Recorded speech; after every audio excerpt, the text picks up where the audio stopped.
Hello world, Tony Sharp here, now sporting a snazzy new outfit. Do you have an interest in world history but find yourself bored out of your skull every time you open up a textbook?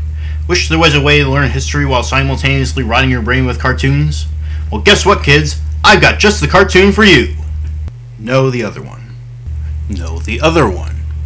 There we go. Hetalia, Axis Powers, is a Japanese webcomic that was adapted as a manga and later an anime series.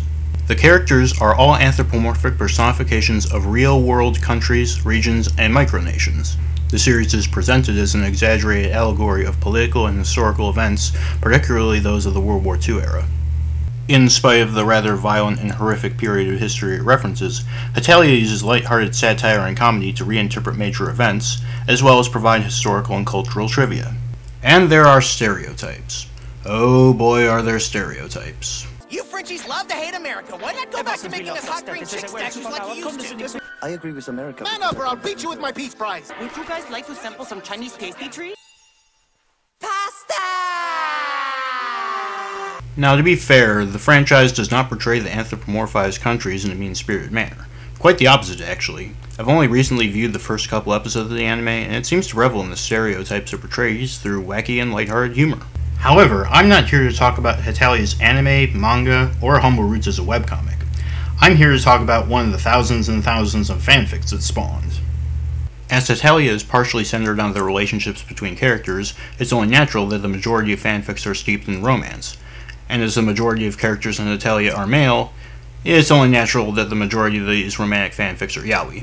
Now, I'm not going to get too deep into the yaoi subculture, but to those of you who don't know, yaoi is a genre of romance centered around gay-male relationships. This is incredibly popular in fanfiction. Many fanfics will pair up male characters with each other if something in the mainstream continuity is implied, taken out of context, or for no reason at all. Today we look at a romance centered around one of the more popular pairings in the anime, Germany and Italy. Italy, also known by his human name as Feliciano, is energetic and friendly yet clumsy. Also talks in a high-pitched voice. Sound familiar? It's me, Mario! Germany, aka Ludwig on the other hand, is commanding and bureaucratic and runs into trouble often. Also has a strict attention to cleanliness, and has a secret passion for, baking.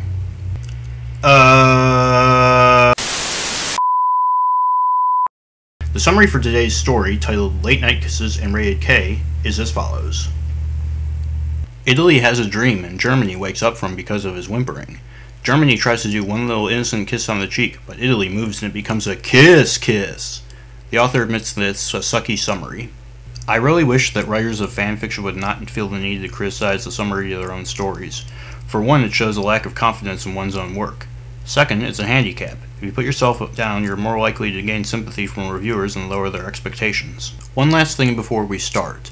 The author notes that Italy and Germany act OOC, or out of character, a few times.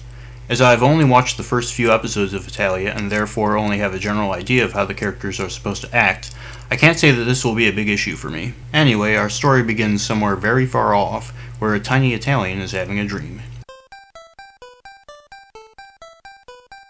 Okay, that's the last Mario reference I'm making today, I swear. Italy is in Germany's bed, apparently having a nightmare as Germany sleeps next to him. It's revealed that Germany has loved Italy for some time, but hasn't had the courage to tell him, having to put on a facade to put up with the Italians' Italian ways. This is, of course, a reference to the main series, where Italy often behaved in an Italian manner. But some nights I stay up, cashing in my bad luck. He allowed himself the desire, the need, to touch the Italian. What's this rated again? Of course it isn't in that way. No, Germany merely kisses Italy on the cheek while he is sleeping. A simple thing, but to Germany means the world. Now, these last few sentences I would have taken out. We already understand that Germany hopes his affection for Italy is not one-sided. The next sentences, while driving the point home, don't need to be there. Show, don't tell, is all I'm saying. If it absolutely needs to be said that Germany is in such despair, make the way of saying it more organic. Don't simply explain it to the reader. Anyway, Germany notices that Italy has calmed down, and after checking to make sure Italy is sound asleep, he leans down close to him. "Good night, Feliciano," he mumbles as he leans in to peck him on the cheek, but suddenly Italy shifts so Germany's lips are touching his. They gasp! Germany tears himself away from Italy, whose frown has changed to a slight smile. Germany is embarrassed, but pleased that Italy is now sleeping soundly, and he snuggles back into bed, falling asleep, knowing that his secret is safe. However, the story is not over yet. After a line break, we are thrown back to the beginning, in Italy's head. Quite literally, as we find out what's going on in Italy's nightmare. At first, Germany smiles at him and hugs him, but when Italy tells Germany that he loves him, Germany pulls away in disgust. Italy cries out for Germany to come back, which leads to Germany stroking Italy's hair IRL. Then, as Germany leans in close, Italy rolls onto his back to conceal the shivers down his spine, which leads to the kiss between the two. Strong on soft, rough on smooth. That's the power of OxyClean. Italy struggles to not react to the sweet and sugar-covered kiss before Germany pulls back and goes to bed. Italy is kept up by the desire to kiss Germany back. Finally, Italy leans down to Germany, stopping just before his lips touch Germany's. He begs Ludwig to not be angry with him before kissing him. As Italy pulls back and opens his eyes, he tries to move away, thinking that he shouldn't have kissed Germany because he couldn't possibly like him back. However, Germany grabs Italy's shoulder and kisses him again. The next paragraph exposits Germany's thoughts as Italy kisses him while he sleeps. Though shocked at first, Germany is happy. Happy he was kissing Italy. Happy Italy was kissing him. Happy that Italy obviously... Okay, we get it. Germany is happy. Moving on. Now, to be honest, there's nothing wrong with the first two happy statements. However, the last one, happy that Italy obviously liked him in some form or fashion, maybe even loved him, does not need to be there. Again, this is a case of telling instead of showing. Germany likes me? Germany likes me. Italy. Italia. Feliciano? Yes, Feliciano. I like you. I love you.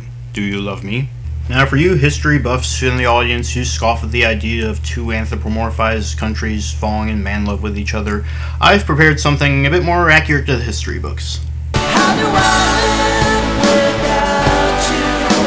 I wanna know. How do I breathe? Italy, overjoyed that Germany has confessed his love for him, does the same, and the two embrace. The story ends with Italy and Germany... No, that doesn't happen. By the way, this entire review is leading up to that joke. I apologize profusely. Like I was saying, the story ends with Italy sleeping in Germany's arms, no longer having nightmares about the one he loves leaving him. So, what did I think of Late Night Kisses? I actually found it to be quite a nice read.